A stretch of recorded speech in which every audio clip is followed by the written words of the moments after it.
À 30 minutes de là, j'ai entendu ma sœur crier. Si tu le dis à ta mère, ça ira encore pire pour toi. Puis un coup sec. Et les pleurs de ma petite. Mes parents étaient là, mais ils n'ont rien fait. Quand la police a défoncé la porte, ils ne savaient pas que j'avais les papiers de la maison dans mon sac à main. Merci d'être ici avec moi aujourd'hui.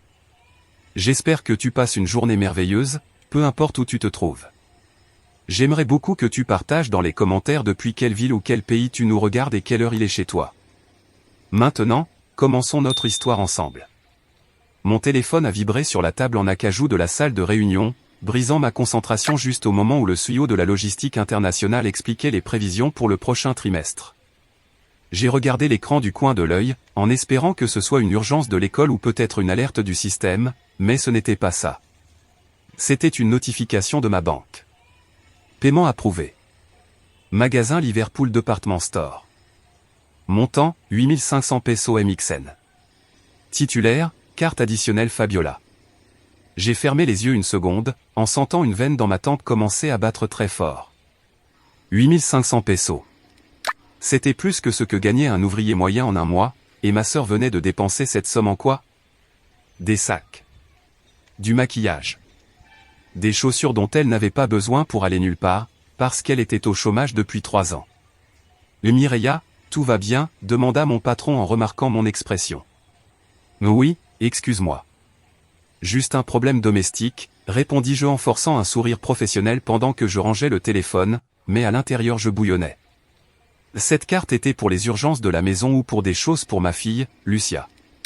Pas pour les caprices d'une femme de 28 ans qui se croyait influenceuse Instagram mais qui vivait sous mon toit, mangeait dans mon frigo et dormait jusqu'à 11 h du matin. Je suis sorti du bureau à Santa Fe à 8 h du soir. La circulation de Mexico était un enfer de feux rouges et de klaxons désespérés, mais mon esprit était ailleurs. Il était dans la maison de Coyoacán, cette maison magnifique de style colonial.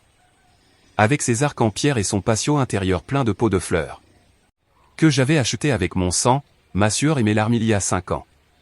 La maison où vivaient mes parents, dont Rogelio et Donia Lourdes, ma sœur Fabiola et ma petite Lucia de 6 ans. C'est moi qui payais l'hypothèque. C'est moi qui payais l'électricité, l'eau, l'internet au débit pour que Fabiola puisse mettre en ligne ses vidéos, et la nourriture qui remplissait le garde-manger. Eux, ils n'avaient qu'une seule chose à faire, s'occuper de Lucia pendant que je travaillais pour faire vivre tout le monde. Ça semblait être un arrangement juste, non? C'est du moins ce que me répétait ma mère chaque fois que j'essayais de mettre des limites. Je suis arrivé à la maison vers 21 h 30. En ouvrant la porte d'entrée, l'odeur de tacos al pastor a envahi mes narines. J'ai entendu des rires venant de la salle à manger. Je suis entré et ils étaient là.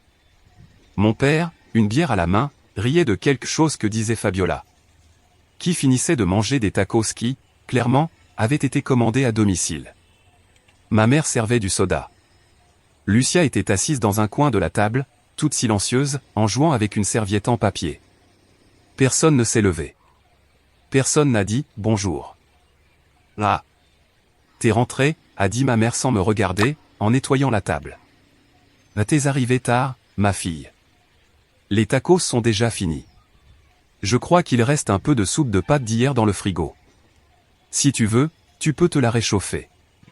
J'ai regardé les boîtes en polystyrène vides sur la table. Le tacos El Khalifa, cher, sûrement payé avec l'argent liquide que j'avais laissé le matin pour les dépenses de la semaine. Je vois que vous avez bien dîné, ai-je dit en posant mon sac lourd sur une chaise. Ma voix sonnait sèche, fatiguée. J'ai reçu une notification de la banque, Fabiola. 8500 pesos. Qu'est-ce que tu as acheté? Fabiola n'a même pas bougé. Elle s'est léché un doigt plein de sauce rouge et m'a regardé avec cette arrogance qui me faisait toujours me sentir petite dans ma propre maison. Oh là là, Mireia, commence pas. J'avais besoin de vêtements pour un entretien. Je peux pas y aller en guenilles. En plus, toi tu gagnes bien, sois pas radine. Un entretien, ai-je demandé, incrédule. À 8 h du soir, à Liverpool? C'est pour mon image personnelle, sœur. Tu comprends rien à ça parce que tu te promènes toujours avec ces tailleurs ennuyeux de bureau. Investir en soi, c'est la clé. Mon père a lâché un ressonore et s'est tapé le ventre. Allez, allez, les filles, ne vous disputez pas Mireia, laisse ta sœur manger tranquille. l'argent va et vient, mais la famille, c'est le plus important. Assieds-toi. Repose-toi. J'ai soupiré, sentant cette oppression dans ma poitrine qui était déjà devenue habituelle. Je me suis approché de Lucia et je l'ai embrassée sur la tête. Elle s'est un peu crispée, comme si elle avait peur, puis elle s'est détendue et m'a serré la taille. Bonjour, maman. Je t'ai gardé un taco, mais tante Fabiola a dit que t'étais au régime et elle l'a mangé, a murmuré Lucia. J'ai senti un pincement de douleur. Pas pour le taco, mais pour cette cruauté inutile. Soudain, Lucia a bougé pour descendre de la chaise et, sans le vouloir, son coude a heurté une cuillère en métal qui est tombée par terre avec un bruit métallique aigu. Clang. Fabiola a sursauté comme si une bombe avait explosé. « Fais attention, idiote !» a-t-elle crié en frappant la table avec la paume de la main. « Tu as failli salir mon nouveau chemisier. T'es aussi maladroite que ta mère. » Lucia s'est recroquevillée, les yeux remplis de larmes retenues. « Pardon, tata. Pardon. Pardon. Toujours, pardon. » Fabiola a levé les yeux au ciel et s'est tournée vers ma mère. « Maman, dis quelque chose. Cette gamine est un désastre. Mireia, tu dois apprendre à la petite à être plus prudente, » m'a réprimandé ma mère, comme si Fabiola ne venait pas de crier sur une enfant de 6 ans parce qu'elle avait fait tomber une cuillère. Tout ce bruit, ça me tape sur les nerfs. J'ai pris Lucia dans mes bras, sentant son petit cœur battre vite contre ma poitrine. « Bon, on va dormir, mon amour, » lui ai-je dit en ignorant ma famille. Demain est un autre jour. Pendant que je montais les escaliers, j'ai entendu Fabiola murmurer. Oui, c'est ça, cours, fuis comme toujours. Heureusement que moi j'ai pas d'enfant, c'est un poids. J'ai serré les dents jusqu'à avoir mal à la mâchoire. Je ne savais pas combien de temps encore j'allais pouvoir supporter ça. Je ne savais pas que le destin, ou peut-être la tragédie, allait répondre à cette question pour moi le lendemain. Cette nuit-là, j'ai eu du mal à dormir.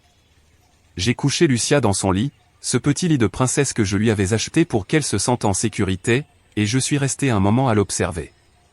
Elle avait les sourcils froncés, même en dormant. Ce n'était pas le visage d'une enfant heureuse, c'était le visage d'une enfant toujours sur le qui-vive.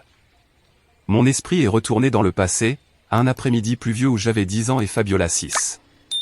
Nous étions dans le salon de notre ancienne maison, un appartement loué et humide dans le quartier Doctor.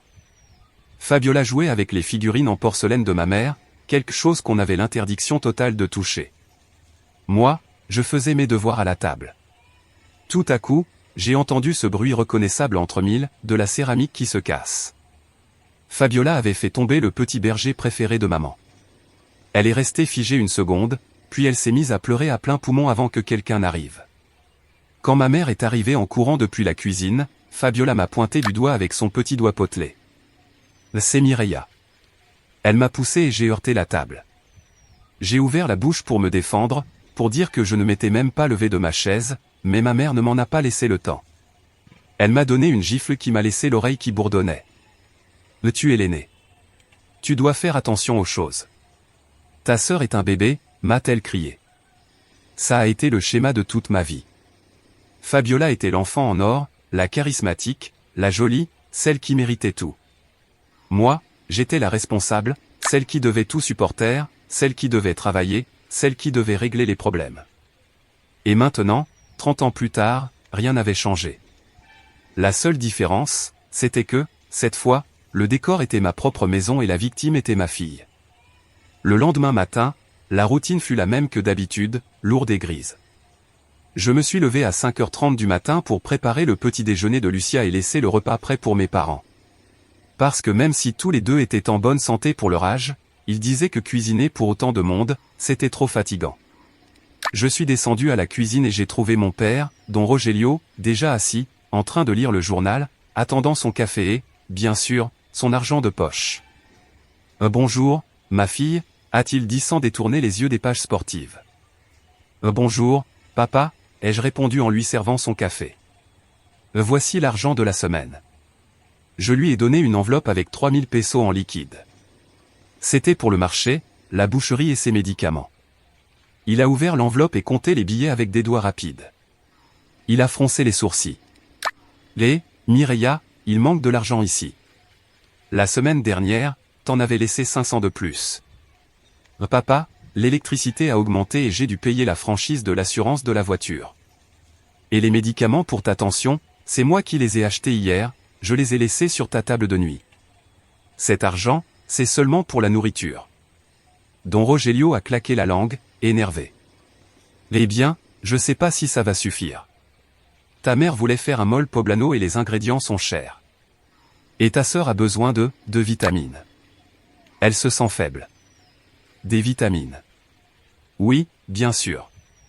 Sûrement des vitamines. C'était un code pour dire salon de manucure ou recharge de crédit pour jouer en ligne.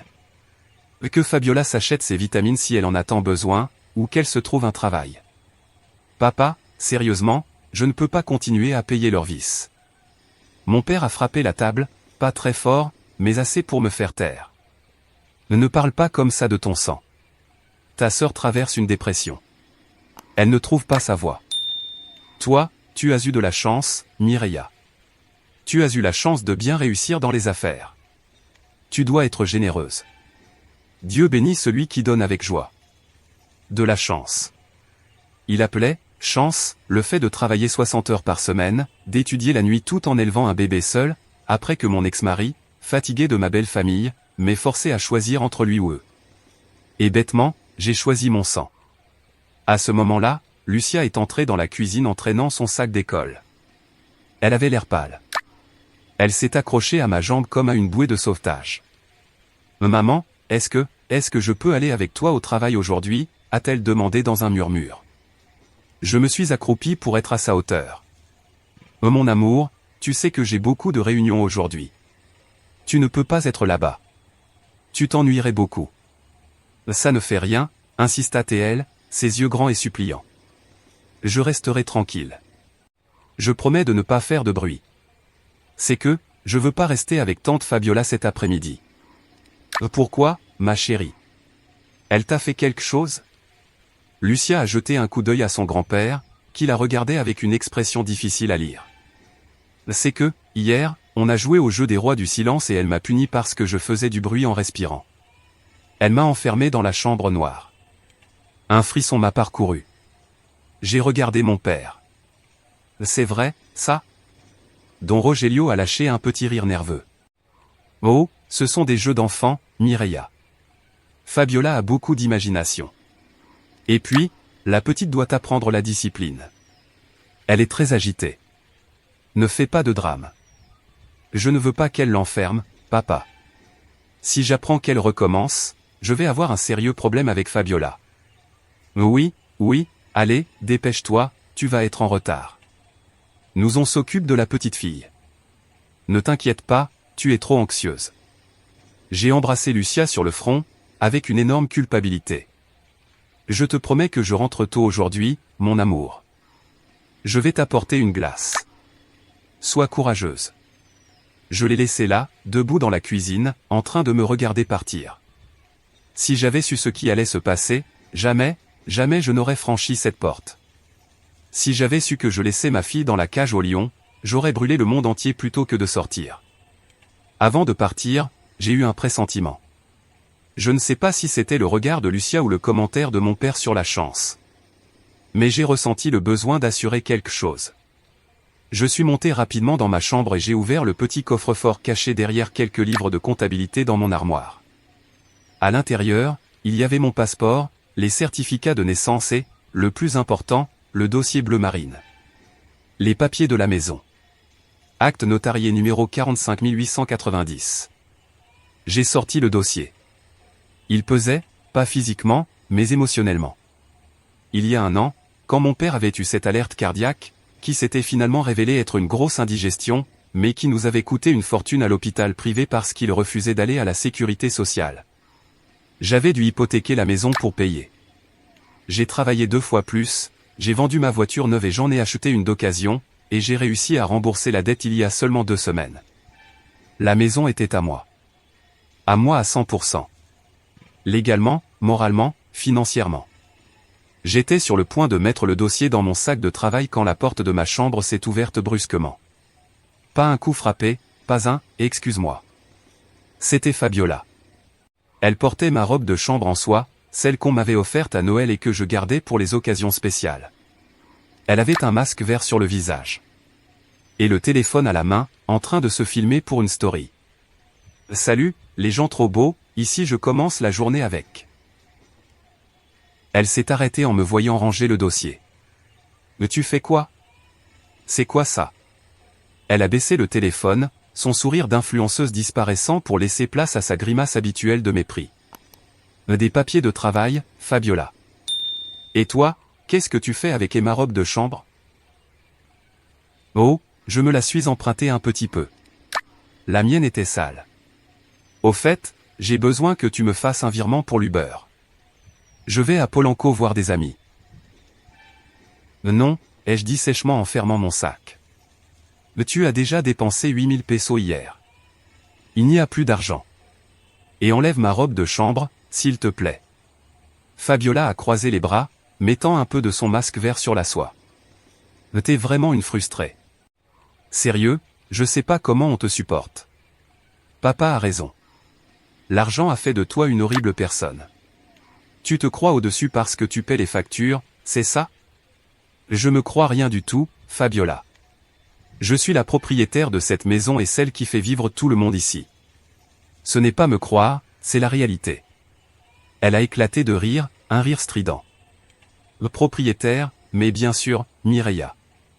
Papa et maman disent que la maison est à la famille, que tu as juste mis ta signature parce que tu avais le crédit, mais que c'est un patrimoine familial. Tous les voisins savent que c'est la maison des Carter, pas la maison de Mireia. Toi, tu es juste la caissière. Je suis resté glacé. C'est ça qu'ils disaient aux voisins, que je n'étais qu'un prête-nom. L'audace de mes parents n'avait pas de limite. Pense ce que tu veux, ai-je dit en sentant le poids du dossier bleu dans mon sac comme si c'était une arme chargée. Mais je te préviens d'une chose, si tu maltraites encore Lucia, je me ficherai complètement de ce que dira papa ou des mensonges que vous racontez aux voisins. Fabiola s'est approchée de moi, envahissant mon espace personnel. Elle sentait mon parfum cher, celui que je cachais dans la salle de bain. Oh, j'ai peur, a-t-elle soufflé. Mais tu vas faire quoi? Nous mettre dehors? T'as pas le courage. Sans nous, t'es personne. Qui va s'occuper de cette bâtarde pendant que tu joues à la femme d'affaires? Tu as besoin de nous, Serette. Accepte-le. Elle m'a poussé légèrement de l'épaule en sortant de la chambre, me laissant trembler de rage. Elle avait raison sur un point, j'avais besoin d'eux pour garder Lucia. Ou du moins, c'est ce que je croyais.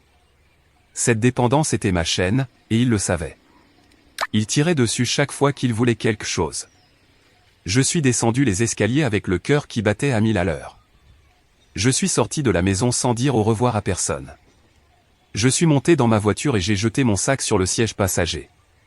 Le dossier bleu dépassait un peu. Un jour, ai-je murmuré pour moi-même en démarrant le moteur. Un jour, la fête sera terminée pour eux. Je ne savais pas que un jour, c'était aujourd'hui. Je ne savais pas que, quelques heures plus tard, ce dossier ne serait plus seulement du papier, mais une épée avec laquelle je couperais les liens pourris de mon arbre généalogique.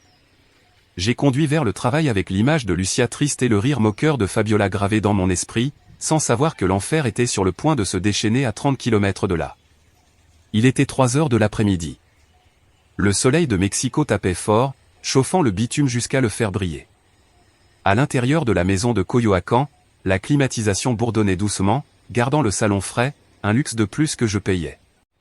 Ce que je vais raconter maintenant, je ne l'ai pas vu de mes propres yeux à ce moment-là, mais je l'ai reconstruit ensuite, pièce par pièce, grâce aux enregistrements de sécurité et aux témoignages, comme une scène de crime qui se rejoue dans des cauchemars. Mes parents, dont Rogelio et Donia Lourdes, étaient assis sur le canapé en cuir inclinable que j'avais acheté l'année dernière.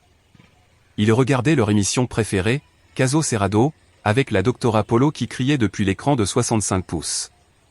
Ils mangeaient des graines et buvaient du soda, complètement absorbés par le drame des autres, en ignorant le drame réel qui se préparait à 3 mètres d'eux.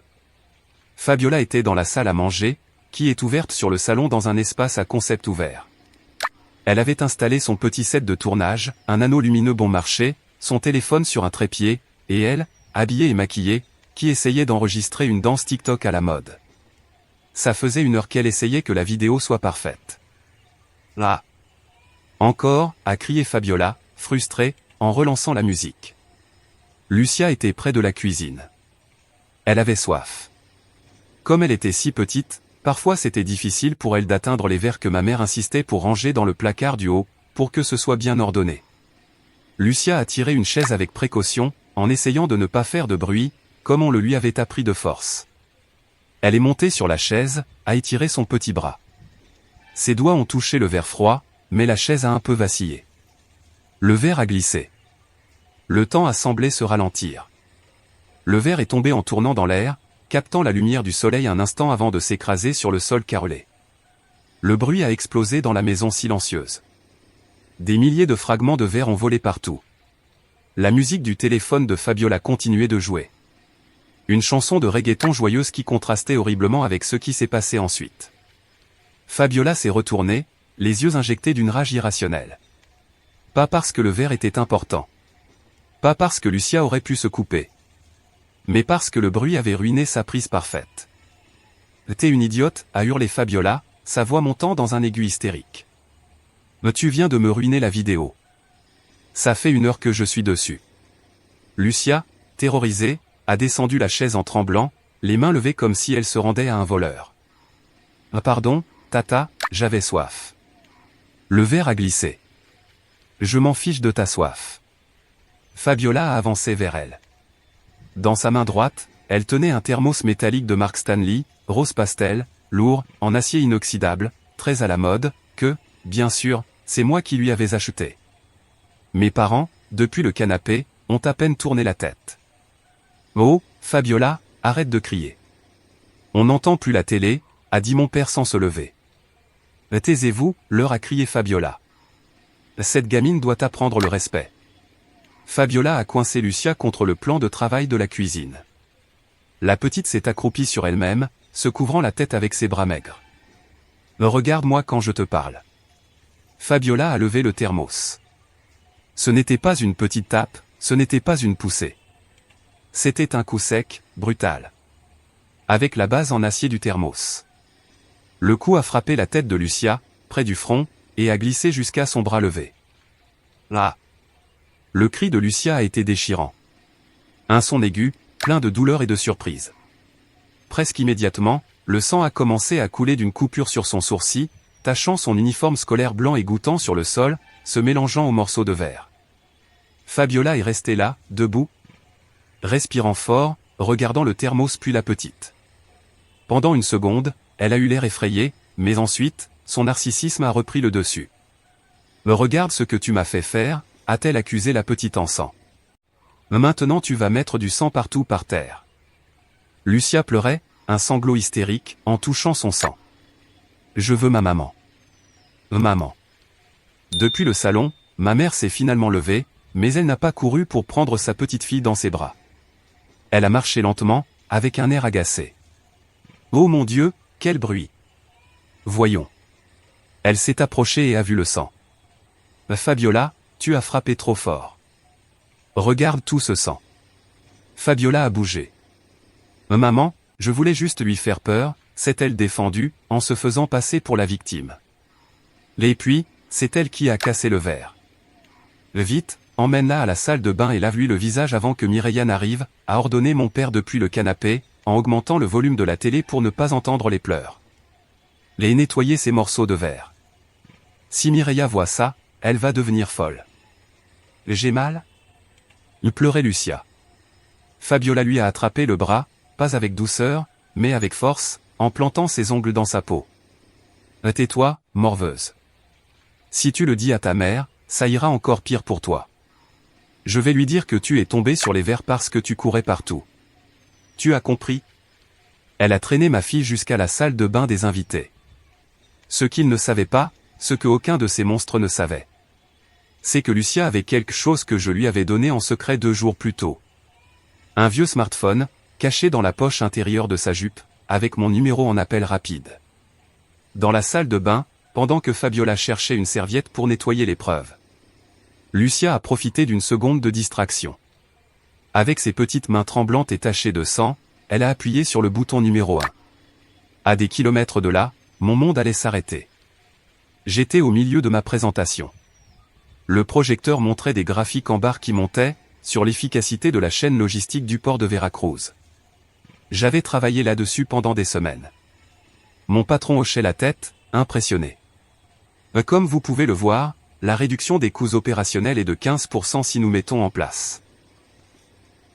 Mon téléphone, que j'avais laissé sur la table, face visible une erreur de débutante ou un acte de providence s'est allumé. Il n'a pas vibré, parce que j'avais coupé le son, mais l'écran s'est éclairé. La photo du contact était un selfie flou de Lucia qui faisait une grimace rigolote. Normalement, je l'aurais ignoré, mais... quelque chose dans mon ventre s'est retourné. Lucia savait qu'elle ne devait pas utiliser ce téléphone à moins que ce ne soit une vraie urgence. C'était notre règle secrète. Seulement si tu as très peur, ma chérie. Je me suis arrêté en plein milieu de ma phrase. Excusez-moi une seconde, ai-je dit. Je n'ai même pas attendu leur réponse. J'ai pris le téléphone et j'ai répondu. Lucia? Ce que j'ai entendu de l'autre côté m'a glacé le sang dans les veines. Ce n'était pas une voix normale. C'était le son de la peur pure.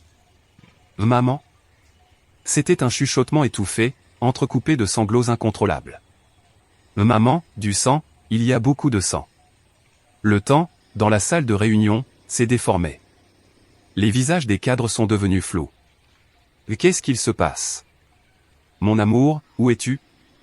Dans la salle de bain, je me suis enfermé. Sa voix tremblait tellement que je la comprenais à peine. Ma tante Fabiola a cassé un verre. Elle m'a frappé avec son thermos en fer. J'ai mal à la tête, maman. Je vois pas bien d'un œil. J'ai senti comme si quelqu'un m'avait donné un coup de poing dans l'estomac. Je me suis plié en deux, physiquement, au-dessus de la table. Ouvre la porte, ai-je entendu. C'était la voix de Fabiola à travers le téléphone, étouffée, mais claire. Elle frappait la porte de la salle de bain. Je sais que tu es là, en train de parler toute seule. Sors pour que je te nettoie avant que tu ailles raconter des histoires.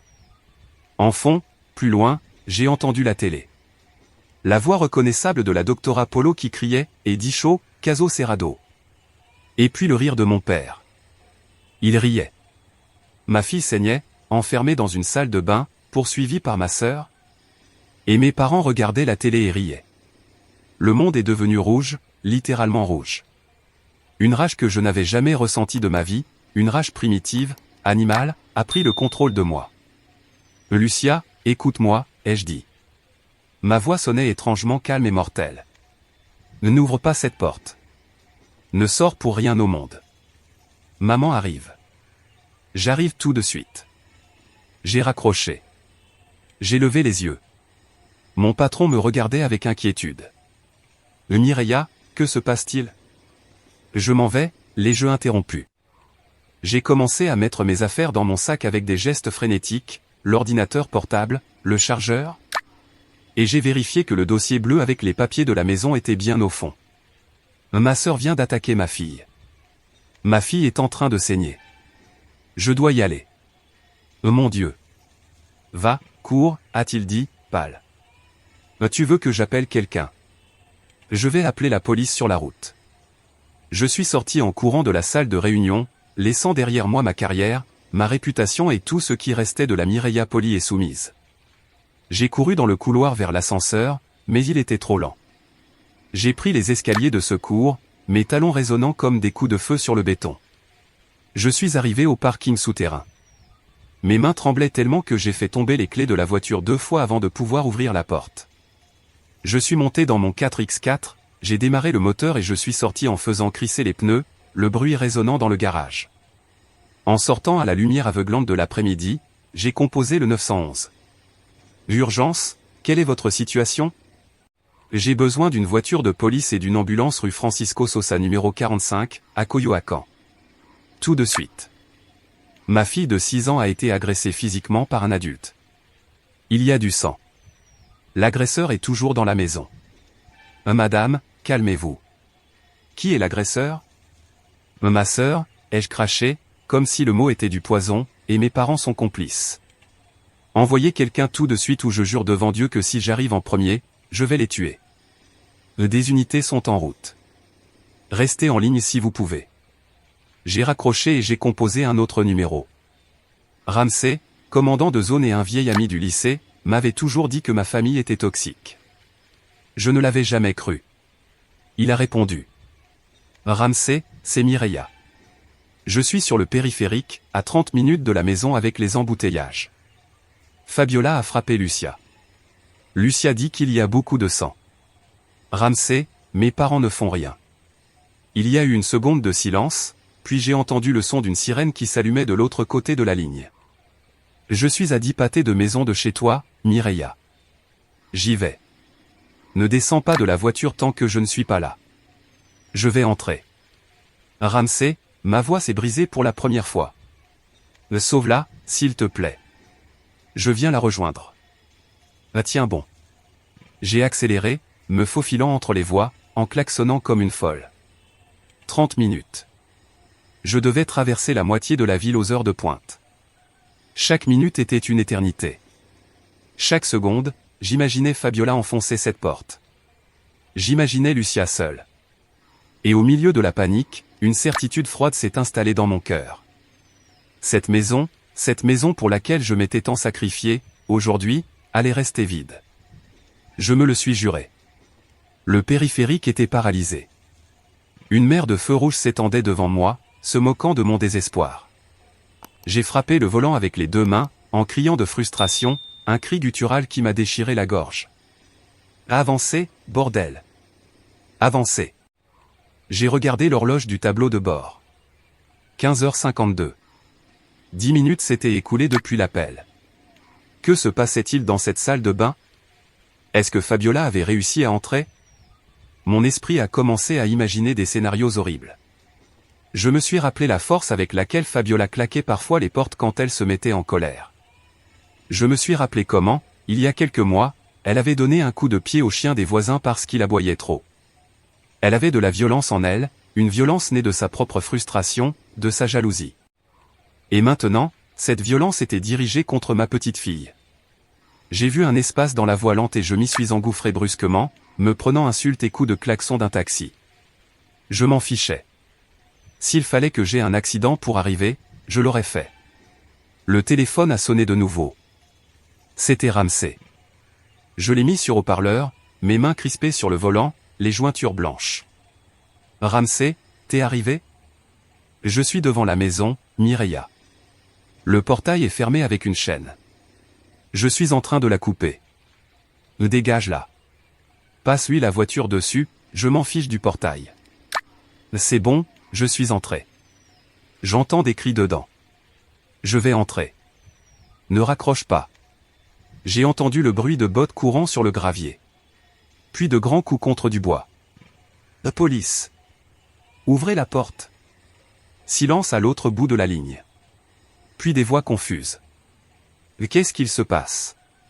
Qui est là? C'était la voix de mon père, agacé, comme si on l'avait réveillé de sa sieste. Don Rogelio, je suis le commandant Ramsey. Où est la petite? Ramsey, qu'est-ce que tu fais ici? La petite va bien. Elle est à la salle de bain en train de se laver, elle est tombée. Tout va bien, mon vieux. Pourquoi tout ce drame? J'ai senti la bile acide monter dans ma gorge. Là elle est tombée. Le mensonge sortait si facilement de sa bouche. Il couvrait Fabiola. Il protégeait l'agresseuse pendant que la victime se vidait de son sang. Pousse-toi, a grondé Ramsey. J'ai entendu un fracas, un coup sec, comme du bois qui éclate. Ramsey venait de défoncer la porte de la salle de bain. Il y a eu un instant de silence figé qui a duré une éternité. Je retenais mon souffle, les larmes me brouillant la vue pendant que j'évitais un camion. Le Seigneur Dieu, a lâché Ramsey. Sa voix a perdu son ton professionnel. J'ai besoin de paramédic ici tout de suite. Code rouge. Ramsey, ai-je crié. Dis-moi ce que tu vois. Mireia, sa voix s'est adoucie, mais reste étendue. Là elle est consciente, mais elle a une plaie profonde au front. Il y a beaucoup de sang, Mireia. Beaucoup. Ça lui coule sur les vêtements. Elle est en état de choc. Maman? J'ai entendu le cri de Lucia en fond, un son aigu et brisé. Je veux ma maman. J'arrive, mon amour. J'arrive, ai-je sangloté au téléphone, même si elle ne pouvait pas m'entendre. Ramsay, ne laisse pas Fabiola s'approcher d'elle. Fabiola est là. Elle essaie de cacher le thermos. Pérez, Garcia, menotez cette femme, tout de suite. Lâchez-moi. Vous me faites mal. Papa, dis-leur quelque chose. Les cris de Fabiola résonnaient dans le haut-parleur de la voiture. Je faisais que la discipliner. C'est une mal élevée. La discipliner avec un tube de métal, lui a hurlé Ramsay. Là elle a une ouverture de 5 cm sur le front. Vous n'avez pas le droit d'entrer comme ça chez moi, a crié ma mère. C'est une propriété privée. Mireia ne va pas laisser passer ça. C'est Mireia qui m'a appelé, madame, a répondu Ramsay. Et vous feriez bien de vous pousser, sinon vous allez aussi partir en garde à vue pour obstruction. J'ai raccroché. Je n'avais pas besoin d'en entendre plus. Je savais tout ce que j'avais besoin de savoir. Ma fille était blessée, ma sœur était un monstre et mes parents étaient ses protecteurs.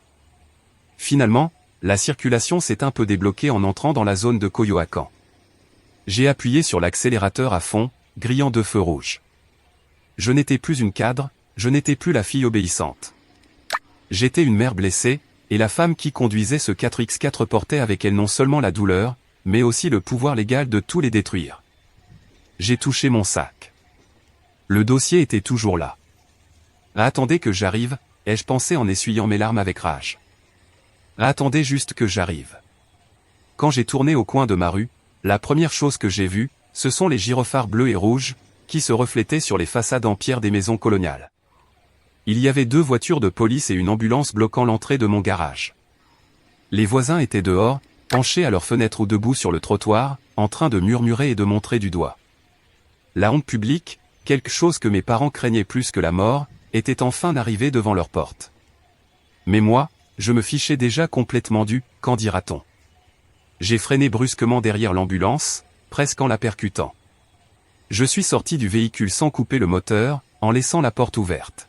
« Madame, vous ne pouvez pas entrer », a essayé de m'arrêter un jeune policier devant la porte. « Je suis la mère et je suis la propriétaire de cette maison », ai-je crié en le poussant avec une force que je ne me connaissais pas. Je suis entré en courant. La porte d'entrée en bois sculpté, qui m'avait coûté une fortune à restaurer, était grande ouverte, la serrure détruite par l'entrée en force de Ramsay.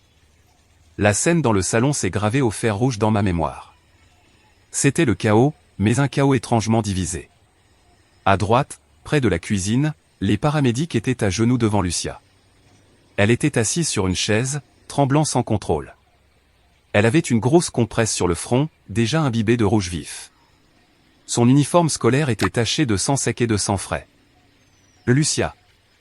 Je me suis jeté vers elle, tombant à genoux à ses côtés. Elle a tourné la tête, et en me voyant, elle a éclaté en un nouveau sanglot, de soulagement cette fois. « Maman, t'es venue ?» Je l'ai serrée avec précaution, me couvrant mon tailleur impeccable de son sang. Elle sentait le fer et la peur. « Je suis là, mon cœur. Je suis là. Plus personne ne va te faire du mal, plus jamais. » J'ai levé les yeux et j'ai vu l'autre moitié de la scène. À gauche, près du canapé, il y avait Fabiola. Elle avait les mains menottées dans le dos. Elle était assise sur une chaise de la salle à manger, surveillée par un policier. Elle n'avait pas l'air repentante, elle avait l'air furieuse. Son maquillage avait coulé et elle me regardait avec une haine pure. Et mes parents, ça, c'était le pire. Mes parents étaient debout à côté d'elle. Ma mère donnait de l'eau à Fabiola avec une paille et lui caressait les cheveux. Mon père discutait avec Ramsay. « Je vous dis que c'est un malentendu, commandant », répétait don Rogelio en gesticulant. Les petites jouaient. Il y a eu un accident avec un verre. Fabiola s'est énervée. Vous savez comment sont les nerfs des femmes. Il n'y a pas besoin de la menotter. Je me suis levé doucement. J'ai confié Lucia quelques secondes aux paramédics. Occupez-vous bien d'elle, leur ai-je demandé du regard. Et j'ai marché vers eux. Mes talons résonnaient sur le sol, crissant sur le verre brisé que personne n'avait pris la peine de balayer. Des nerfs, ai-je demandé. Ma voix était basse, mais elle a coupé la discussion comme un couteau. Tout le monde s'est tourné vers moi. Ma mère, Donia Lourdes, a pris cette tête de victime qu'elle utilisait toujours. Mireia, grâce à Dieu t'es arrivée, s'est-elle exclamée en faisant un pas vers moi. Mais tu dois dire à ces policiers de s'en aller. Ils traitent ta sœur comme une criminelle. Regarde comment ils l'ont attachée. Ils vont lui laisser des marques au poignet. J'ai regardé ma mère. Puis j'ai regardé Lucia, en sang, à 3 mètres de là. Puis j'ai regardé ma mère encore. Lucia a une ouverture sur la tête, maman, elle saigne. Et toi, tu t'inquiètes pour les poignets de Fabiola. Oh, ma fille, les enfants, ça guérit vite. Ce n'est qu'une égratignure, mais la prison, ça reste sur le casier. Pense à l'avenir de ta sœur. L'avenir de ma sœur, ai-je répété, sentant un rire hystérique me monter à la gorge. Et le présent de ma fille, on y pense? Vous étiez là. Ramsay m'a dit que vous regardiez la télé. Mon père est intervenu, gonflant la poitrine. Ne nous parle pas sur ce ton, jeune fille. On regardait les infos, c'est tout. On n'a rien entendu jusqu'à ce que la petite se mette à crier. On a pensé qu'elle faisait un caprice. Tu sais comme elle est dramatique, elle est comme toi. Je me suis tourné vers Ramsay. Ramsay, je veux voir l'arme. Ramsay a hoché la tête et a montré un sachet de preuves transparent posé sur la table. Dedans, il y avait le thermos Stanley Rose. La base en métal avait une légère bosse, et le plus effrayant, c'est qu'il y avait des cheveux de Lucia et du sang dessus. Ce n'est pas un jouet, papa, ai-je dit en montrant le sachet. C'est un tube en acier. Fabiola a ouvert le crâne de ma fille parce qu'elle a cassé un simple verre. Je me suis approché de Fabiola. Elle a relevé le menton, défiant. Là elle m'a provoqué, a craché Fabiola. Là elle me provoque toujours. Elle se croit la propriétaire de la maison, tout comme toi. Elle m'a ruiné ma vidéo. Là elle t'a ruiné ta vidéo, ai-je répété, en digérant l'absurdité de la phrase. Tu as failli tuer ta nièce pour une vidéo TikTok. Tu exagères, a crié Fabiola. Je lui ai juste donné un petit coup pour qu'elle se taise. Je me suis tourné vers Ramsay. Je veux porter plainte avec tout le poids de la loi. Tentative d'homicide, blessures aggravées, violence sur mineur. Mireya, non, a crié ma mère en attrapant mon bras. C'est ta sœur, c'est ton sang. Tu ne peux pas faire ça à ta famille. Je me suis dégagé violemment. Elle a cessé d'être ma famille au moment où elle a levé la main sur ma fille. Et vous? Je les ai regardés droit dans les yeux, voyant pour la première fois à quel point ils étaient petits et pathétiques. Vous avez cessé d'être mes parents au moment où vous avez décidé de monter le volume de la télé pour ne pas entendre les cris de votre petite fille. Madame Mireya, m'a interrompu le paramédic. Nous devons emmener la petite à l'hôpital. Elle a besoin de points de suture et d'un scanner pour écarter un traumatisme crânien. Je vais avec elle, ai-je dit. Nous aussi, on vient, a dit mon père en cherchant les clés de la voiture. On ne va pas laisser Fabiola seule avec la police. On doit aller au commissariat pour arranger ça. Faites ce que vous voulez, leur ai-je lancé en leur tournant le dos. Mais priez pour qu'elle n'ait pas de dommages au cerveau, parce que si quelque chose de grave lui arrive, il n'y aura pas un endroit sur terre où vous pourrez vous cacher de moi. Je suis parti derrière la civière, en laissant derrière moi la maison de mes rêves, qui maintenant ressemblait à une scène de crime taché de trahison. L'hôpital privé sentait le désinfectant et l'argent, une odeur qui, en temps normal, me rassurait parce qu'elle voulait dire « bon soin ». Mais aujourd'hui, elle me donnait la nausée. J'étais assise dans la salle d'attente des urgences pédiatriques, les mains tellement serrées l'une dans l'autre que mes doigts étaient blancs. 2 heures s'étaient écoulées. 2 longues heures depuis qu'ils avaient emmené Lucia pour faire le scanner et recoudre la plaie. Mon téléphone n'arrêtait pas de sonner. C'étaient mes parents. Ils devaient être au poste, en train de découvrir que, arranger, ça n'était pas aussi simple que de soudoyer un flic de quartier. Ramsay s'était assuré que ça ne soit pas le cas. Je n'ai pas répondu. Finalement, les doubles portes se sont ouvertes. Le docteur Isoro est sorti, un pédiatre en qui j'avais confiance, qui suivait Lucia depuis sa naissance. Son visage, habituellement aimable, était sérieux, presque sombre. Je me suis levé d'un bond. Isoro, comment elle va? Elle a des dommages au cerveau? Calme-toi, Mireya. Le scanner est bon. Il n'y a pas de fracture du crâne ni d'hémorragie interne. Elle a eu beaucoup de chance. On lui a mis 12 points de suture sur le front. Elle gardera une cicatrice, mais neurologiquement, elle va bien. J'ai laissé échapper un soupir qui a semblé vider tous mes poumons de l'air vicié que je respirais depuis des heures. Dieu merci. Je peux la voir? Ah, attends. Isoro a levé une main pour m'arrêter. On doit parler d'autre chose. Quelque chose que j'ai vu pendant l'examen physique. Le ton de sa voix m'a glacé. Quoi? Il m'a fait signe de le suivre jusqu'à son cabinet privé. Nous sommes entrés et il a fermé la porte. Il a allumé le négatoscope, cette espèce d'écran lumineux, et y a placé des radiographies, pas de la tête, mais du thorax et des bras. Puis il a sorti une tablette avec des photos. Mireya, quand on la préparait, on a remarqué plusieurs hématomes sur son corps. Ils ne sont pas d'aujourd'hui. Il m'a montré les images. J'ai eu l'impression que le sol s'ouvrait sous mes pieds.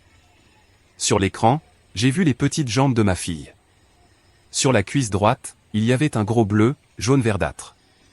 Dans le bas du dos, il y avait deux petites marques ovales, comme des traces de doigts qui serrent fort.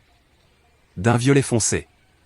Et sur son bras gauche, une fine ligne rougeâtre, comme un coup de fouet. Les bleus ont des couleurs différentes parce qu'ils sont apparus à des moments différents, a expliqué Isoro avec une douceur professionnelle, mais ferme. Le jaune a au moins 2 semaines, les violets ont 3 ou 4 jours. Et ici? Il a montré la radio d'une côte. Et ici, il y a une fissure sur la 8e côte. Elle est déjà en train de se recalcifier, ce qui veut dire qu'elle a guéri seule. Ça remonte à environ 6 mois. Je me suis couverte la bouche pour ne pas hurler. 6 mois. Il y a 6 mois, Lucia était tombée des balançoires au parc. C'est ce que ma mère m'avait dit. Oh ma fille, cette gamine est trop brutale. Elle s'est cognée sur le côté, mais je lui ai déjà mis de la pommade à l'arnica. Je l'avais cru. J'avais cru ma propre mère concernant la douleur de ma fille. Isoro, mes larmes coulaient maintenant librement. Des larmes brûlantes de culpabilité et d'horreur. Tu es en train de me dire que tout ça arrive depuis un moment. Le schéma correspond à des violences physiques répétées, Mireya. Ce ne sont pas des accidents. Ce sont des coups, des pincements, des poussées violentes. Je me suis laissé tomber sur la chaise du cabinet. Tout s'alignait. Les fois où Lucia ne voulait pas mettre de short. Les fois où elle se cachait quand Fabiola entrait dans la pièce. Les cauchemars. Sa soudaine timidité. Et moi. Moi, j'étais au travail. Je payais l'hypothèque, les cartes de crédit, les vacances de mes parents. Pendant qu'ils torturaient ma fille dans ma propre maison. Je suis la pire mère du monde, ai-je chuchoté. Isoro s'est approché et a posé une main sur mon épaule. Tu n'es pas une mauvaise mère. Tu es une mère qui a été trompée par les personnes en qui elle devait le plus avoir confiance. Mais maintenant, tu sais. Et maintenant, tu dois agir. Comme médecin, je suis obligé de signaler ça au service de protection de l'enfance et au parquet.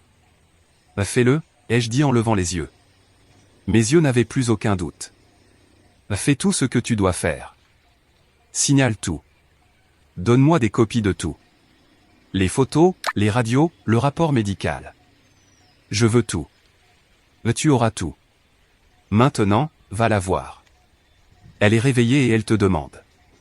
Je suis entré dans la chambre de Lucia. Elle paraissait si petite dans ce lit d'hôpital, avec le bandage blanc autour de la tête. En me voyant, elle a tendu les bras. Je l'ai serrée avec une délicatesse infinie. Maman, a-t-elle murmuré contre mon cou. Ma tante Fabiola est partie. Et oui, mon amour. Elle est partie. Et les grands-parents? J'ai pris une grande inspiration. Eux non plus ne te feront plus jamais de mal, je te le promets. Lucia s'est un peu reculée et m'a regardé avec sérieux. Maman, pardon d'avoir cassé le verre. Ne te fâche pas. Non, je l'ai coupé avec force, en prenant son petit visage entre mes mains. Et écoute-moi bien, Lucia. Tu n'as rien fait de mal. Casser un verre, c'est un accident. Ça arrive à tout le monde. Ce que tante Fabiola a fait, ça, c'est le mal. Toi, tu es une bonne petite fille, et moi je vais te protéger. Mais mamie a dit que si on te racontait, tu nous mettrais tous à la porte de la maison et qu'on allait mourir de faim. Elle a dit que toi tu es méchante et que tu veux seulement l'argent. La révélation finale. Le chantage émotionnel. Ils utilisaient mon image pour terroriser ma fille et la garder silencieuse. Ils me peignaient comme le monstre pour cacher leur propre crime. J'ai senti le poids du dossier bleu dans mon sac, que j'avais emporté avec moi à l'hôpital. Les papiers de la maison. Tu sais quoi, mon amour, lui ai-je dit en essuyant ses larmes et les miennes. Mamie s'est trompée sur une chose. Je ne suis pas méchante, mais je suis bien la propriétaire de la maison. Et à partir d'aujourd'hui, on va faire le ménage. J'ai embrassé sa petite main. Repose-toi. Maman doit faire quelques coups de fil. Je suis sorti dans le couloir. J'ai sorti mon téléphone. J'avais 10 appels manqués de mon père. J'ai appelé ma messagerie pour écouter le dernier message qu'il avait laissé. Le Mireia répond, on est au commissariat. Ils disent qu'on ne peut pas faire sortir Fabiola sans avocat pénaliste. Et ils demandent une caution de 50 000 pesos. Amène de l'argent et amène les papiers de la maison. L'avocat dit qu'on peut les utiliser comme garantie pour la caution. Dépêche-toi, ta sœur souffre. Entendre ça a été le dernier clou dans le cercueil. Ils voulaient que j'utilise ma maison, la maison où ils avaient blessé ma fille, pour faire sortir l'agresseuse de prison. Leur audace était infinie. J'ai appelé mon avocat d'entreprise, le licencié Vargas, un requin que j'utilisais pour les contrats de logistique, mais dont je savais qu'il pouvait réduire n'importe qui en miettes au tribunal. Maître, c'est Mireia. J'ai besoin que vous rédigiez une demande d'expulsion immédiate. Et j'ai besoin que vous alliez au commissariat de Coyoacán. Non, pas pour défendre qui que ce soit. Je veux que vous alliez là-bas pour vous assurer que ma sœur ne sorte jamais. J'ai raccroché, j'ai caressé le dossier bleu. La bataille était finie. La guerre venait de commencer, et j'avais la bombe atomique dans mon sac. L'air à l'intérieur du commissariat de Coyoacán avait une odeur très particulière. Ça sentait l'assurance. Le café brûlé de machine. Le produit de sol bon marché. Et surtout le désespoir. C'est une odeur qui colle aux vêtements et à l'âme. Il était presque 22 heures quand je suis entré. Dehors, la pluie avait commencé à tomber, une de ces pluies froides et sales de Mexico qui ne servent qu'à empirer le trafic et la mauvaise humeur des gens. Mais moi, je ne sentais pas le froid. Je sentais un feu brûler dans ma poitrine, alimenté par chaque image des bleus sur le corps de ma fille que le docteur Isoro m'avait montré. J'ai avancé dans le couloir au mur défraîchi, mes talons faisant un écho autoritaire qui a fait lever la tête à 2 policiers épuisés. À côté de moi marchait le licencié Vargas, mon avocat d'entreprise. Vargas est un homme petit, chauve, avec des lunettes épaisses, mais c'est un vrai requin. Normalement, il s'occupe de détruire les contrats abusifs des fournisseurs logistiques. Mais quand je lui ai raconté ce qui se passait, ses yeux ont brillé d'une froide colère. On va les écorcher vifs, Mireia, m'a-t-il dit. En arrivant dans la salle d'attente, je les ai vus. Mes parents étaient assis sur un banc en métal, l'air complètement déplacé et en même temps ridiculement indigné. Ma mère, Donia Lourdes, tenait un mouchoir dans la main et s'éventait de façon dramatique, même s'il faisait froid. Mon père, Don Rogelio, faisait les 100 pas, gesticulant, en criant sur un jeune employé qui essayait de l'ignorer derrière une vitre.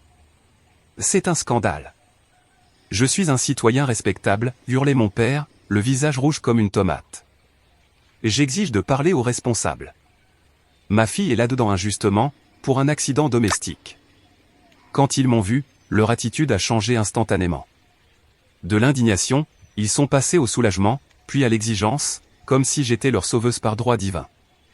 Les Mireia, enfin. Ma mère s'est levée si vite qu'elle a failli perdre l'équilibre. Ça fait des heures qu'on est ici. Ces brutes ne nous laissent pas voir Fabiola. Ils disent qu'elle est dans les cellules avec des délinquants. Tu t'imagines ta sœur avec des voleurs? Elle va être traumatisée. Mon père s'est approché de moi, la main tendue comme s'il attendait que je lui donne les clés du royaume. Ma fille, heureusement que tu as amené l'avocat. Regarde, la caution est fixée à 50 000 pesos. Mais ils disent qu'à cause des blessures graves, on a besoin d'une garantie immobilière pour qu'elle puisse suivre le procès en liberté. Tu as apporté les papiers, hein?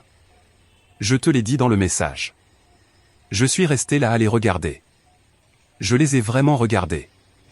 J'ai vu les rides sur le visage de mon père, celles que je pensais être des marques de souci pour la famille, mais que maintenant je voyais comme des marques d'amertume.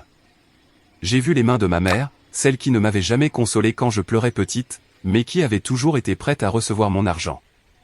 Ils ne m'ont pas demandé des nouvelles de Lucia, pas un seul mot. Fabiola va être traumatisée. Tu as apporté les papiers.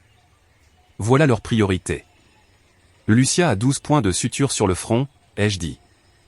Ma voix a sonné bizarre, plate, sans émotion. Ma mère a fait un geste de la main, comme pour chasser une mouche. Oh, le policier nous a dit que ce n'est pas grave. C'est une petite forte.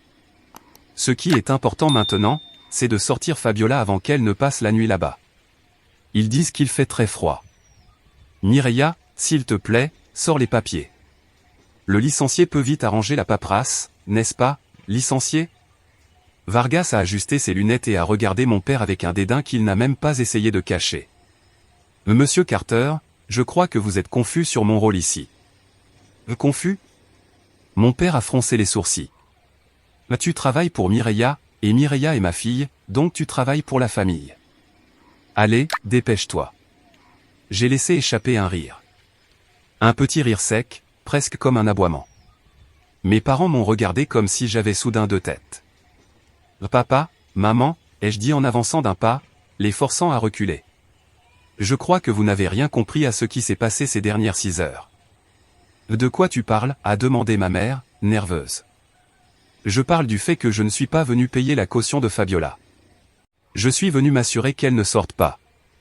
Je suis venu compléter ma déclaration. Le silence qui a suivi a été total. Même le secrétaire derrière le comptoir a cessé de taper au clavier pour écouter. Quoi, a murmuré mon père, devenu pâle. Tu es folle? C'est ta sœur. C'est la femme qui a frappé ma fille avec un thermos en acier. C'est la femme qui lui a cassé une côte il y a 6 mois. C'est la femme qui l'a torturée pendant que je travaillais pour faire vivre tout le monde. Ma mère a mis les mains sur sa poitrine, bouche ouverte. Un mensonge. Fabiola ferait jamais ça. La petite ment. C'est sûr que toi, tu lui as rempli la tête d'idées pour la monter contre sa tante. Tu as toujours été jalouse de Fabiola parce qu'elle est plus charismatique, plus jolie. Ça suffit, ai-je crié, et ma voix a résonné contre les murs en béton. Le spectacle est terminé. J'ai le rapport médical, j'ai les radios des anciennes blessures, et j'ai la vidéo de la caméra de sécurité. Quand j'ai mentionné la caméra, la couleur a disparu de leur visage. Ils ne savaient pas pour la caméra. Caméra, a balbutié mon père. Oui, je vous ai vu. Je vous ai vu assis à regarder votre stupide émission pendant que Lucia hurlait. Je vous ai entendu lui dire de se taire. Vous êtes des complices. Vous êtes des monstres. Mon père, se sentant acculé, a essayé de jouer sa dernière carte, l'autorité du patriarche. Il s'est redressé, essayant de paraître imposant, même si j'étais plus grande que lui avec mes talons. Mireia, je t'interdis de parler comme ça. Nous sommes tes parents. Tu nous dois le respect et l'obéissance. Cette maison est à la famille. Ces papiers, ils sont à tout le monde. Si tu ne sors pas ta sœur de prison tout de suite, oublie que tu as des parents. On te déshérite, on te renie. Voilà la menace finale. La peur de l'abandon qu'ils avaient utilisé toute ma vie pour me contrôler. Mais ce qu'il y a de curieux, c'est qu'en l'entendant, je n'ai pas eu peur. J'ai ressenti, de la liberté. J'ai regardé Vargas et j'ai hoché la tête. J'ai ouvert mon sac de marque, celui que ma sœur essayait toujours de me voler, et j'en ai sorti le dossier bleu. Les yeux de mon père se sont illuminés de convoitise et de triomphe. Il pensait avoir gagné. Il pensait que la peur avait encore une fois fonctionné. Je savais que tu allais revenir à la raison, a-t-il dit, en tendant la main. Donne-les-moi. Je tenais le dossier en l'air, hors de sa portée.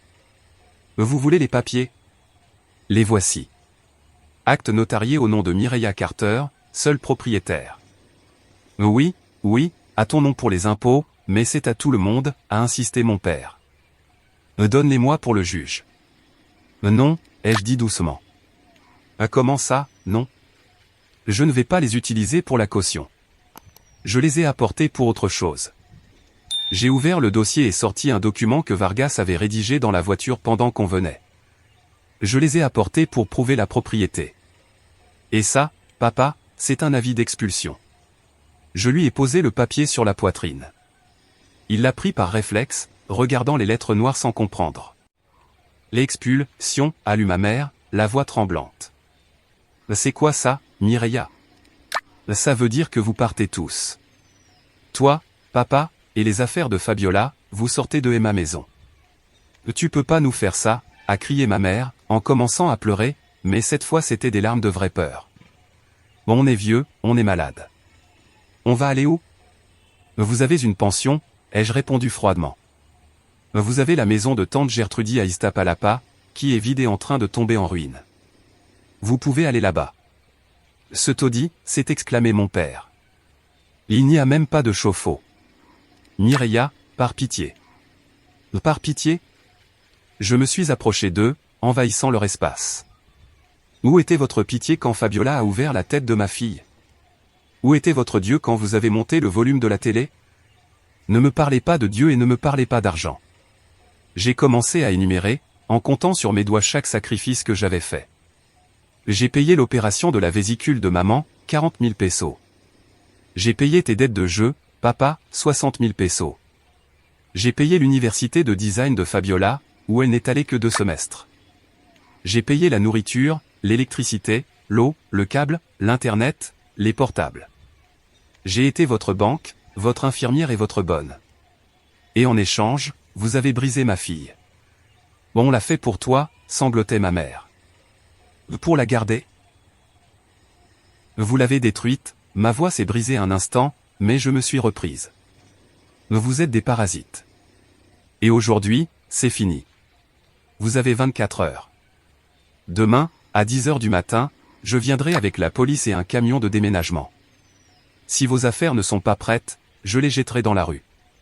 Et si vous essayez de voler quelque chose que j'ai payé, je vous poursuivrai pour vol. J'ai les factures de tout, de chaque télévision, de chaque meuble, même du blender. Mon père a déchiré le papier d'expulsion en petits morceaux et les a jetés par terre. Je ne partirai pas. C'est ma maison. Je suis l'homme de la maison.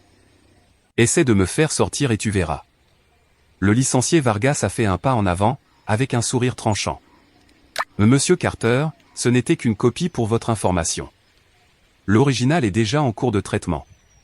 Et je vous préviens, si vous résistez à l'expulsion, la force publique interviendra. Et comme vous êtes déjà suspecté de complicité dans des violences sur mineurs, je ne crois pas que vous vouliez donner plus de raison au parquet de vous arrêter ce soir. Mon père est resté figé, la bouche ouverte, les mains tremblantes d'impuissance. Pour la première fois de sa vie, il n'avait plus le contrôle. Pour la première fois, je n'étais plus la petite fille apeurée dans un coin. J'étais le monstre qu'ils avaient créé. Je me suis tourné vers la sortie. On y va, maître.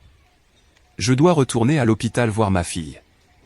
Mireia, a crié ma mère dans mon dos. Si tu franchis cette porte, tu es morte pour nous. Je me suis arrêté une seconde, sans me retourner. Maman, je suis morte pour vous depuis longtemps. Vous ne l'aviez pas remarqué parce que le cadavre continuait à signer des chèques. Je suis sorti sous la pluie. L'air froid ne m'avait jamais semblé aussi bon. Le lendemain matin s'est levé gris. Mais pour moi, c'était le jour le plus lumineux de ma vie. J'ai laissé Lucia à l'hôpital, sous la garde d'une infirmière privée que j'ai engagée. Et de la mère de Ramsey, une femme adorable qui a proposé de la garder comme si c'était sa propre petite fille. Je ne voulais pas que Lucia voie ce qui allait se passer. À 9h45, mon 4x4 s'est garé devant la maison de Coyoacán. Derrière moi, un camion de déménagement de Mudanza Express et 2 voitures de police, cadeau de Ramsey. Les voisins étaient déjà aux fenêtres. Doña Chonita, la voisine commère du numéro 43, balayait son trottoir pour la 5e fois de la matinée, en étirant le cou. Je suis descendu de la voiture.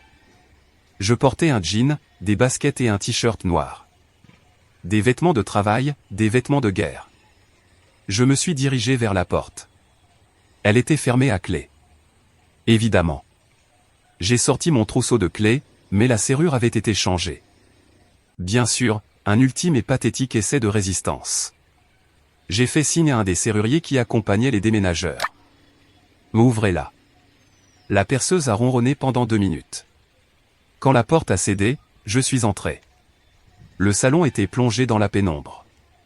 Mes parents étaient assis sur le canapé, comme s'ils attendaient des visiteurs. Il n'y avait pas une seule boîte de fête, rien. Ils avaient pensé que c'était du bluff. Ils avaient pensé que je finirais par céder. Oh bonjour, ai-je dit en allumant la lumière. Dégage d'ici, a crié mon père, en se levant avec une canne à la main. J'ai appelé mon avocat. Tu peux pas nous virer. Quel avocat, papa? Celui commis d'office? Parce que tu n'as pas d'argent pour un privé? J'ai regardé ma montre. Il est 10 heures. Votre temps est écoulé. Les gars, entrez. 4 gros gaillards en uniforme bleu sont entrés dans la maison avec des cartons vides et des rouleaux de scotch. Et qu'est-ce qu'ils font? A hurlé ma mère. Ne touchez pas à mes affaires. Les consignes sont simples, ai-je dit au déménageur en l'ignorant. Vêtements, papier personnel, photos et bibelots sans grande valeur, dans les cartons. Les meubles, l'électroménager et tout ce qui a cette étiquette rouge. J'ai montré les autocollants dans ma main. Le reste. C'est du vol, a rugi mon père. Non, papa. Le vol, c'est ce que vous m'avez fait pendant 10 ans. Le chaos s'est déclenché. Les déménageurs étaient rapides et efficaces. Ils ont commencé à vider les tiroirs de la commode. Ma mère courait d'un côté à l'autre en essayant de leur arracher les objets des mains. Mes figurines ladro, a-t-elle crié. C'est moi qui les ai achetées lors de mon voyage en Espagne, ai-je dit en collant une étiquette rouge sur la vitrine. Là elle reste. La télé, a crié mon père quand ils ont débranché l'écran géant. Facture à mon nom. Elle reste. C'était un carnage émotionnel. Voir leur petit monde, ce monde de confort payé par moi qu'ils prenaient pour acquis, s'écrouler en temps réel. Je suis allé dans la chambre de Fabiola.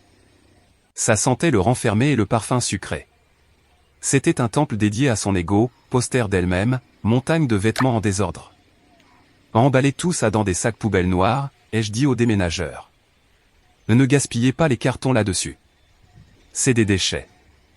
Chef, il y a un ordinateur portable ici, m'a dit l'un d'eux. C'était un MacBook Pro tout neuf.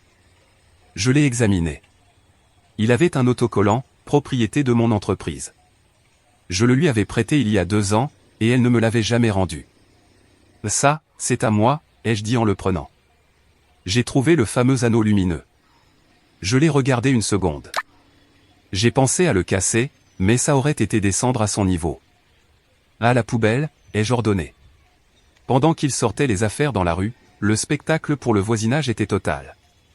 Mon père, don Rogelio, l'homme qui se vantait toujours de ses prétendus « business », se retrouvait là, sur le trottoir, à surveiller un tas de sacs poubelles noirs et de cartons mal fermés. Ma mère pleurait assise sur une chaise en plastique de jardin, la seule chaise que je l'ai laissé emporter. « Mireia, s'il te plaît », m'a supplié ma mère quand je suis sorti sur le perron. « On va aller où ? On n'a pas d'argent pour payer le transport. » Je l'ai regardé. Cette femme m'avait donné la vie, oui. Mais elle me l'avait aussi volée, petit à petit, en aspirant mon énergie, mon argent et mon bonheur. J'ai sorti mon portefeuille, j'ai pris 5 billets de 500 pesos. Me voilà 2500 pesos. C'est assez pour payer un camion jusqu'à Iztapalapa et pour manger quelques jours. C'est la dernière chose que vous recevrez de moi. Pas un centime de plus. Je leur ai jeté les billets à leurs pieds. Je ne les ai pas mis dans leurs mains. Je voulais qu'elles se baissent.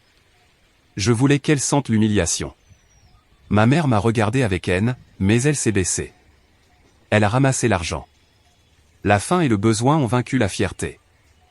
T'es une. A-t-elle murmuré. J'espère que tu vas mourir seul. Mieux vaut seul que mal accompagné, ai-je répondu. Le camion qu'ils avaient réussi à trouver est arrivé 1 heure plus tard. C'était une vieille camionnette déglinguée. Ils ont chargé leurs sacs, ils ont chargé leur misère. Quand la camionnette est partie au bout de la rue en crachant de la fumée noire, j'ai senti mes genoux trembler. Je me suis assise sur les marches de mon perron, vide. Doña Chonita s'est approchée de la grille. « Mireia, tout va bien, ma fille ?» a-t-elle demandé avec une curiosité sincère. « Oui, Doña Chonita », ai-je dit en respirant profondément l'air, qui me semblait maintenant plus léger. « Tout va très bien. Je faisais juste sortir les ordures. » Je suis entré dans ma maison. Elle était vide de gens, mais pleine de silence. Un silence magnifique. Je suis allé à la cuisine, j'ai ouvert le frigo, et j'ai vu que Fabiola avait mangé mon yaourt préféré le jour de l'attaque. J'ai refermé la porte. J'ai ri. J'ai ri jusqu'à en pleurer. Ça n'avait plus d'importance. Je pouvais acheter 1000 yaourts. Je pouvais remplir la maison de ce que je voulais. C'était ma maison. 3 mois plus tard, le tribunal pénal de Mexico est un endroit intimidant. Des murs en bois sombre, l'emblème national en haut, et un juge qui avait l'air d'avoir entendu trop de mensonges dans sa vie. J'étais assise au premier rang, derrière le procureur. Lucia n'était pas là.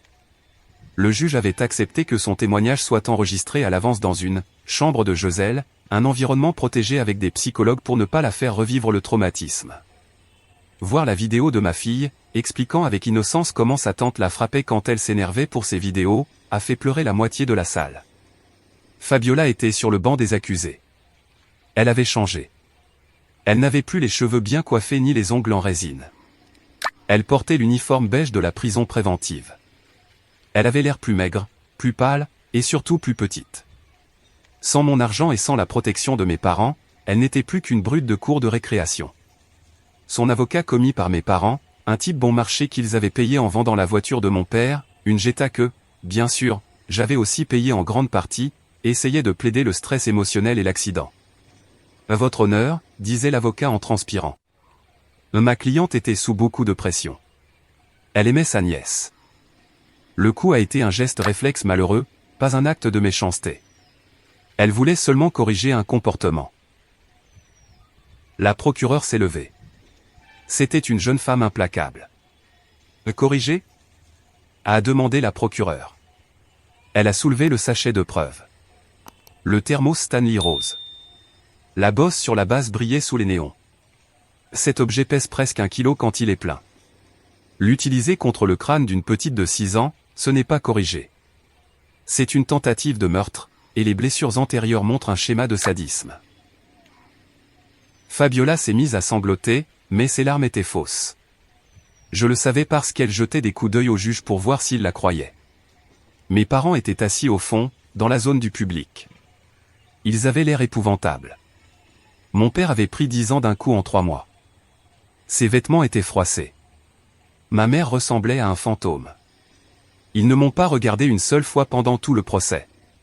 Quand est arrivé le moment du verdict, le juge a ajusté ses lunettes. Fabiola Carter, ce tribunal vous déclare coupable de violence familiale aggravée et de blessures qualifiées avec avantage et préméditation. Le marteau a frappé la table. Bam. Vous êtes condamné à 4 ans et 6 mois de prison, sans droit à la liberté sous caution ni conditionnelle, à cause de la gravité des blessures et de la vulnérabilité de la victime. De plus, une ordonnance d'éloignement permanente est prononcée à l'égard de la mineure Lucia Carter et de sa mère, Mireya Carter. Fabiola a poussé un cri aigu et horrible. « Non, maman, fais quelque chose. Je veux pas retourner là-bas. Il me frappe, maman. » Les policiers l'ont saisie par les bras. Elle se débattait comme une enfant en plein caprice, mais les menottes, elles, étaient bien réelles. « Mireya !» a hurlé Fabiola pendant qu'on l'emmenait. « Je te hais. Tu vas brûler. T'es une sorcière. » Je l'ai regardé disparaître par la petite porte latérale. Je n'ai ressenti aucune pitié. J'ai senti un poids de 1000 tonnes se lever de mes épaules. Le juge s'est ensuite tourné vers mes parents. Quant aux grands-parents, Rogelio et Lourdes Carter, bien que le parquet ait décidé de ne pas poursuivre pour complicité pénale à cause de leur âge, ce tribunal de la famille révoque tout droit de visite. Vous ne pourrez pas approcher la petite. Si vous violez cette ordonnance, vous irez en prison. Est-ce clair? Mon père a hoché la tête, vaincu. Ma mère pleurait en silence. En sortant de la salle, je les ai croisés dans le couloir. Mon père a essayé de s'approcher. Mireya, sa voix n'était plus qu'un murmure rauque. On vit très mal. La maison de ta tante a des infiltrations. Ta mère tousse beaucoup. Je me suis arrêté et j'ai enlevé mes lunettes de soleil. Vous avez une pension, papa. Gérez-la. Apprenez à vivre avec ce que vous avez, comme tout le monde. Mais on est ta famille, non? Non, ai-je dit en secouant la tête. Vous étiez mes parasites. Et maintenant, je suis guéri. Je suis allé vers la sortie, où Ramsey m'attendait avec un sourire et 2 cafés. C'est bon, a-t-il demandé. C'est bon, ai-je répondu en prenant sa main. On rentre à la maison. 6 mois ont passé depuis le procès. la vie est différente. Elle est calme. J'ai vendu la maison de Coyoacan. Je ne pouvais plus y vivre. Trop de fantômes dans les couloirs, trop d'échos de cris dans les murs. Avec l'argent de la vente, j'ai acheté un appartement dans la Colonia del Val, un penthouse très lumineux, avec sécurité privée et une grande terrasse où Lucia peut jouer sans peur. Lucia a changé. La cicatrice sur son front est petite maintenant, une fine ligne blanche qu'elle cache avec sa frange, mais son sourire est revenu. Elle va en thérapie 2 fois par semaine. Sa psychologue dit que c'est une enfant résiliente. Elle a arrêté de demander pardon pour tout. Elle a arrêté de demander la permission d'exister. Hier, nous étions dans la cuisine. Elle m'aidait à faire des biscuits. Le bol de farine lui a échappé des mains et est tombé par terre. Pouf! Un nuage blanc a explosé partout. De la farine sur le sol, sur les placards, sur nos vêtements. Lucia s'est figée. Ses yeux se sont agrandis, paniqués. Ce vieux réflexe conditionné. Elle s'est recroquevillée, attendant le cri. Attendant le coup. Je me suis immédiatement agenouillé, en me fichant d'avoir de la farine sur les genoux. Ouah, ai-je dit en riant. On dirait qu'il a neigé dans la cuisine. J'ai pris une poignée de farine et je lui en ai mis un peu sur le bout du nez. Attaque de neige. Lucia a cligné des yeux, confuse.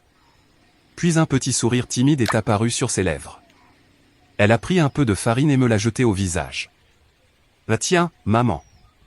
On a fini en bataille de farine, à rire jusqu'à en avoir mal au ventre, allongé par terre dans le désordre. Personne n'a crié. Personne n'a insulté. Juste des rires et de l'amour. C'est comme ça que doit être une enfance. Ma relation avec Ramsey a avancé. C'est un homme bien, dur avec les criminels, mais doux avec nous. Lucia l'aime bien parce qu'il lui apprend à faire du vélo et qu'il ne hausse jamais la voix. Quant à mes parents, eh bien. Hier soir, pendant que je préparais le dîner, mon téléphone a sonné. Un numéro inconnu. En général, je ne réponds pas, mais j'attendais un appel du travail. Allô ? Le Mireia, c'était la voix de ma mère. Elle sonnait vieille, fatiguée, brisée. Il y a eu un silence. Mon cœur a fait un petit bond. Un reste de ce réflexe de fille qui est difficile à tuer. « Qu'est-ce que tu veux ?» ai-je demandé, sans chaleur. « Ma fille, on va mal. Ton père est tombé hier. Rien de grave, mais il a mal à la hanche. Et, eh bien, on n'a plus de gaz. On se lave à l'eau froide. Mireia, s'il te plaît, juste 1000 pesos. Je te jure qu'on te demande plus rien après. Juste pour le gaz et quelques médicaments.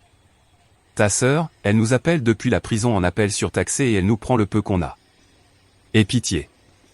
J'ai fermé les yeux, j'ai imaginé la scène, la maison vieille, le froid, la misère. Une partie de moi, celle qui avait été entraînée à être la sauveuse, a eu envie de dire oui. 1000 pesos, ce n'était rien pour moi, maintenant. Je pouvais les transférer en une seconde. Mais ensuite, j'ai regardé Lucia, qui était dans le salon à dessiner, en chantant doucement, en sécurité, heureuse. Si je leur donnais de l'argent maintenant, ils reviendraient demain, et après-demain. Et ils commenceraient à demander à voir la petite. Je rouvrirais la porte au cancer. Maman, ai-je dit ? Vous avez eu 30 ans pour économiser. Vous avez eu 5 ans à vivre gratuitement dans ma maison. Vous avez eu toutes les chances du monde d'être de bonnes personnes. On était parents, a-t-elle gémi. Oui. Et Fabiola est votre fille. Demandez-lui de vous envoyer de l'argent depuis la prison. Mireia, ne sois pas cruelle. Je ne suis pas cruelle, maman. Je suis juste. Et ça, c'est la conséquence de vos actes. Ne rappelez plus. Si vous le faites, je changerai de numéro. J'ai raccroché. Et puis j'ai fait ce que j'aurais dû faire il y a des années. J'ai bloqué le numéro. Je me suis approché de Lucia. C'était qui, maman, a-t-elle demandé. Personne d'important, mon amour. Juste un mauvais numéro. Ah, d'accord. Regarde, maman, je t'ai dessiné. Elle m'a montré son dessin. C'était elle et moi, main dans la main, sous un énorme soleil souriant. Et à côté, il y avait une grande silhouette en uniforme de policier et une cape de super-héros. C'est Ramsey, m'a-t-elle expliqué. Et toi, tu es la reine du château. J'ai souri, les larmes aux yeux. J'adore. On va le coller sur le frigo. Ce soir-là, après avoir couché Lucia et éteint la lumière, je suis resté un moment sur la terrasse, à regarder les lumières de Mexico. Parfois, les gens me demandent si je regrette. Si je me sens mal d'avoir laissé mes parents dans la misère et ma sœur en prison. La société nous dit que la famille est sacrée, que le sang est plus épais que l'eau. Mais moi, j'ai appris une leçon à la dure. Le sang te fait parent. Mais la loyauté te fait famille. Le thermos en acier a ouvert la tête de ma fille. Mais il a aussi brisé mes chaînes. Et aujourd'hui, pendant que je bois ma coupe de vin sur ma terrasse, payée avec mon argent, dans ma maison, sous mes règles, je sais que j'ai pris la bonne décision. Je suis Mireia Carter. Je suis une mauvaise fille, selon eux. Mais je suis la meilleure mère que ma fille pourrait avoir. Et ça me suffit largement. Les amis, c'était mon histoire. Ça a été le chapitre le plus douloureux de ma vie, mais aussi celui de ma libération. Je sais que beaucoup d'entre vous penseront que j'ai été trop dur avec mes parents âgés. D'autres diront que je n'en ai pas fait assez. Je veux connaître votre avis dans les commentaires. Est-ce que j'ai bien fait de les laisser à leur sort après qu'ils ont couvert les violences sur ma fille? Ou est-ce que j'aurais dû leur montrer de la pitié parce qu'ils sont de mon sang? Je vous lirai.